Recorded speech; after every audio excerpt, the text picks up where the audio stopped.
Kim Kiyosaki, and my favorite investment of choice is real estate. And I recently did a presentation to a live audience. The subject of the talk was good deal, bad deal. And it was about how do you spot good deals in the market. Hi, I'm Kim Kiyosaki, and my favorite investment place versus bad deals, because there's a lot more bad deals out there than good deals. So my forte is how to analyze a deal, how to look at the numbers, how to tell if a property is worth pursuing or not. So I'm going to take you right now to that live performance with an audience. We had about 300 or 400 people, and I trust you'll enjoy it. So here we go. If I can just see a show of hands, how many people here own real estate? Okay, great. How many people do not? Thank you. Okay, a distinction. How many people own investment real estate? Okay, how many do not?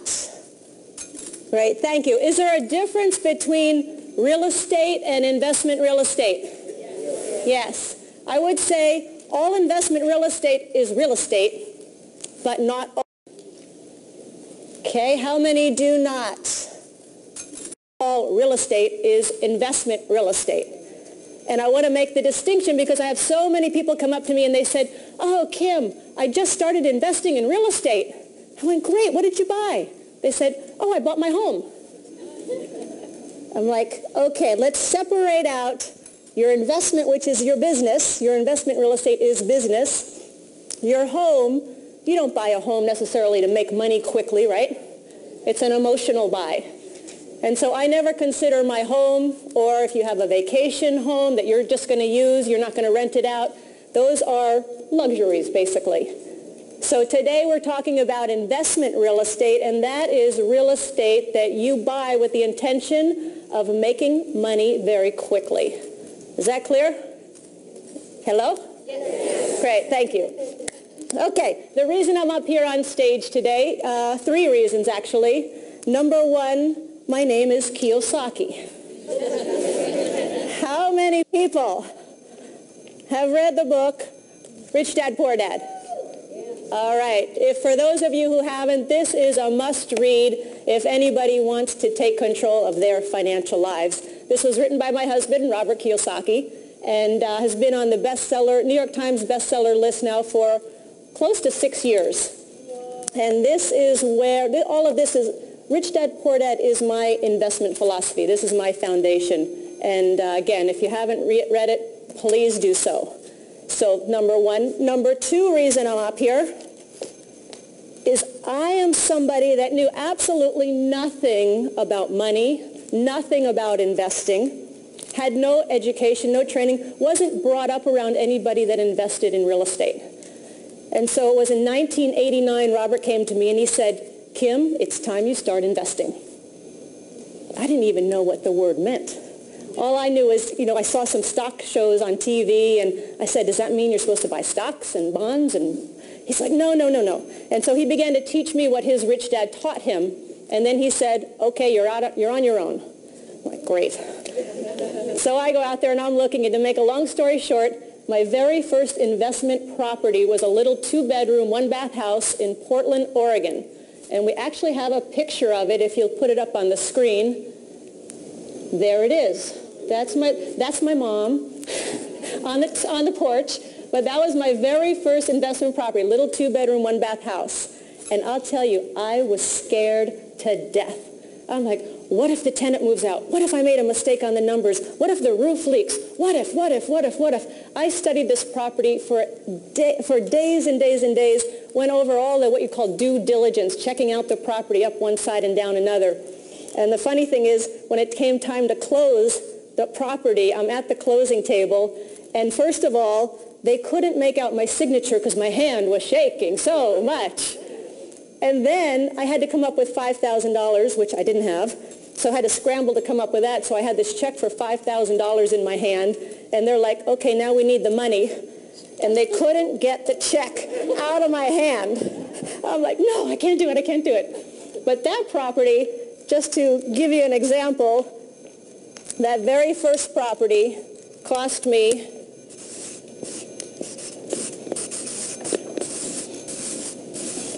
$45,000, As I said, I had to put $5,000 down. And so if anybody here in the audience or who's watching this on video, if you're saying, I don't have the money, I didn't have the money. I often don't have the money. But there's a really creative thing that happens. If you do not have the money, it can be a great benefit. Because all of a sudden, once you see a property and you get excited about it and you want it, you're going to start thinking about, how do I get the money? And you will get so creative, and you'll be amazed at some of the ideas that you come up with and some of the places the money comes from. So never let I don't have money stop you. It's not a valid excuse. Okay, this little property gave me a whopping cash flow, and cash flow is my rent comes in, I pay the expenses, I pay the mortgage, and at the end of the month, I had $25 a month positive cash flow. And I was so excited. I was so excited. It was so great.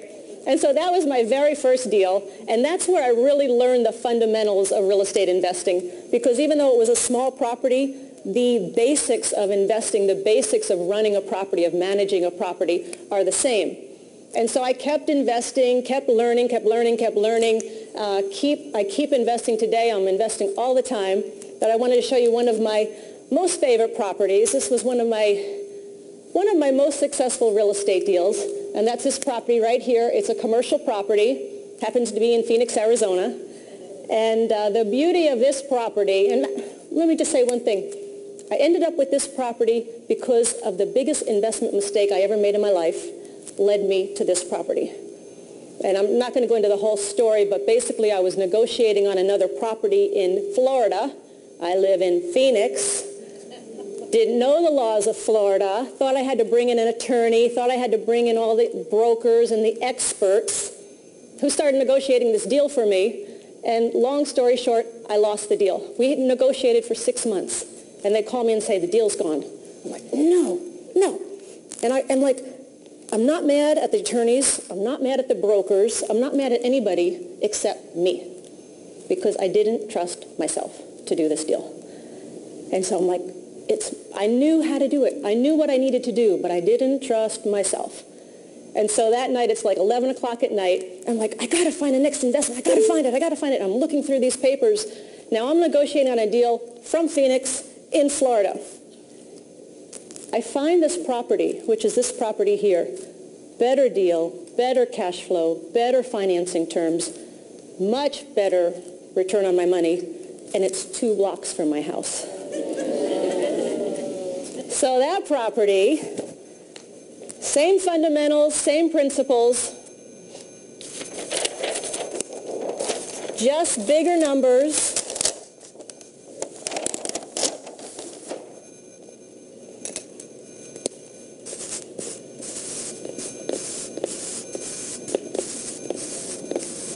That was an $8 million property. Had to put down $1 million, of which I did not have. So I had to find out how to get that money. Again, never let I don't have the money stop you. And this, instead of $25 a month, today it puts $30,000 a month in my pocket, month after month after month. So again, it's not rocket science what I'm going to talk about today. It's not necessarily, I say it's very simple. The concepts are very simple, but it's not necessarily easy. It takes time, it takes effort, because I really love encouraging people to become financially free, financially independent. And you can't do that being what we call a passive investor. If you want to just turn your money over to somebody else and let them manage it for you, that's fine. However, I don't think you're ever going to get to financial independence that way. So I'm talking about being an active investor. And the third reason I'm up here, as Pastor Maureen pointed out, I'm happy to say I'm the author of a new book called Rich Woman. And the subtitle is Because I Hate Being Told What to Do. How many people can relate? And this is a story of 6 women, my 5 girlfriends and me, and we are all starting our careers at about the same time in Honolulu, and we lose track of one another, and then we have a reunion 20 years later, and we've all taken very different paths. So one woman is a single working mom. Another woman is in the corporate world. Another woman gave up her career to raise her children and her family. And so we came from very, very different paths. And in this book, what these 5 women realize is that when it comes to money, there's 2 things. Either they're going to have to work until the day they die to keep up their lifestyle, or they're depending on somebody else to take care of them. So Rich Woman is a story of the 6 women, and basically addresses the issues and the questions that are very unique to women when it comes to the world of investing. Because how to invest, how to buy a property, how to buy a stock, how to analyze a business is the same for men and women, but there's some issues that are very different, and that's what this book addresses. All right, so those are the 3 reasons I'm standing up here today. And of course, I think we have some books available in your local bookstore here, right here on the property. Has anybody read this book, Rich Woman? Hey, thank you. Well, for all of the rest of you, go to the bookstore. Okay. So this talk is entitled Good Deal, Bad Deal. And I think one of the reasons I have a lot of people come up to me and they say, Kim, I'm so scared. I'm so scared to get started. And I think a lot of the fear comes because people don't know how to tell a good deal from a bad deal. Are there more good deals out there today or more bad deals? There's a lot of bad deals out there. And especially when the market is high priced, as it is today, there's fewer good deals than bad deals. There's a lot of bad deals. And when the market is depressed, you can find more good deals. So most people say, oh, now the market's high, I'm going to start investing. Where you make your money is when there's a market crash or correction. So we're all hoping for a market crash or correction because that's where we make our money. Matter of fact, my first property in Portland that I bought it because it was in a very depressed market. Portland was very depressed at that time. So you can go and buy property very cheaply and know that trends happen. You know, markets go down, markets come up. So if you can buy property in a depressed market, there's a good possibility you're going to do great on your money. So, good deal, bad. A lot of fear. There's a lot of good salespeople out there, correct? And their deal is always the best deal. I got the best deal. You go ask somebody, what's your best deal? Go ask a broker. Oh, I've got this one, this one, this one. So the purpose of this presentation today is to give you some distinctions and some ideas as to what to look for if you want to buy investment property, if you're going to start investing in property or already have and want to grow your portfolio. What I'm going to offer is some of the distinctions I've learned and what I've been taught by some fabulous real estate investors. Okay? All right, great. So they found that in learning, I could stand up here and talk all day, but the learning actually increases when you talk as well. So what I'm going to ask you to do, and if you're watching this on video, if you're watching it with somebody on video, then share with that person. I want you to pick a partner, and you're going to share. If you're watching this alone on video, talk to yourself. So pick a partner. Everybody get a partner. I'm asking you all to participate. Please participate. Your learning will increase. And here's the question. We're talking about being financially independent or accumulating cash flow properties, which I'm going to talk about a little bit more. But this is about being free. Ideally, you want to invest, whatever your investment vehicle is, you want to invest so that your money is working for you, so that you ideally do not have to work for money, so that you become financially free. So here's the question to share with your partner. Give you about a minute. If money were no issue, what would you do in your life? If money were no issue, because the vision that you want to hold for yourself in going through this process of investing, there's a vision out there that's important for you. Okay, so take about a minute, discuss. If money were no issue, what would you do in your life?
Thank your partner. Okay, so what we're going to do today in just a little while is you and your partner are going to actually be analyzing two properties. And we're going to be talking about the numbers, how to analyze the numbers of a property. And I often hear people say, oh, but I'm not good with math. And oh, I get so confused with numbers. Or they just go glassy-eyed. Yeah? What? Huh? Huh? So forget about all that. Because the key in analyzing a property, in analyzing the numbers, and I love to analyze the numbers because it's a very creative process. It's not a math process. It's a creative process because as you look at the numbers, and you'll see today, the numbers do tell a story. So you can look at numbers on a property and actually start to see what's going on with that property. And it's really important that, again, you can understand how to tell a good deal from a bad deal because by knowing a good deal, you can minimize your risk. You can make a lot more money. You can also, if you need to, if you've got a good deal, there's a lot of people that want to give you money for that. So by understanding the difference, you can be a much more successful real estate investor. And I'll give you a couple of examples of two people that did not understand the numbers and couldn't tell the difference between a good deal and a hole in the ground. Okay. My friend lives in Singapore.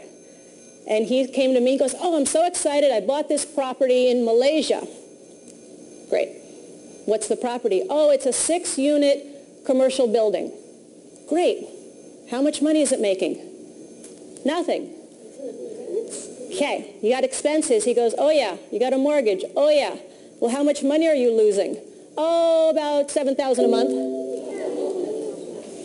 Like, okay. Six units. None of them are rented. Oh, no, one's rented.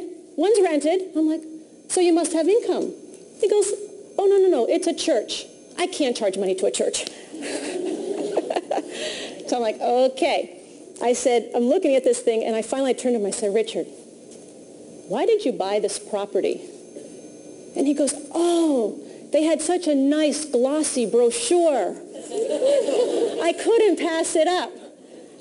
I go, okay.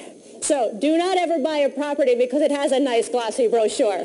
Do a little research. Do a little homework. I don't think today he owns that property. And then there was another gentleman, and this was in Sydney, Australia. He had bought it was a single-family house in an area called King's Cross, Australia, in Sydney. And he bought the property on a whim. And he was scared to death. He was so afraid that, because he had never bought a property before. And he's like, I got to get out of it. I got to get out of it. I need the money. I can't do it. I need the money. I'm like, how much did you put in? He said, $6,000. I'm like, okay. So I look at the property. I'm like, are you sure you don't want to? No, I don't like real estate. I don't want to do it. I'm like, okay. So we gave him the $6,000. So he got his money back. He turned the property over to us. We had a lovely cash flow every month of that property. And when we sold it, we made about $230,000. Only because we understood the good deal from the bad deal. So again, that's what I'm here to talk to you about, so you can start making those distinctions and make a lot of money, but ultimately free yourself up from having to work to make a living and having your money work hard for you. Okay? So again, I'm going to turn it back to you. Take a minute, share with your partner. Let me ask a question first. How many people here are planning on investing in property? Oh, fantastic. Fantastic. And again, how many people have invested in property? Wonderful. Okay. So take a moment and with your partner discuss how would understanding the numbers, and we're going to take it very simply, make you a better investor. Ready? Take 1 minute. Go.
finishing up.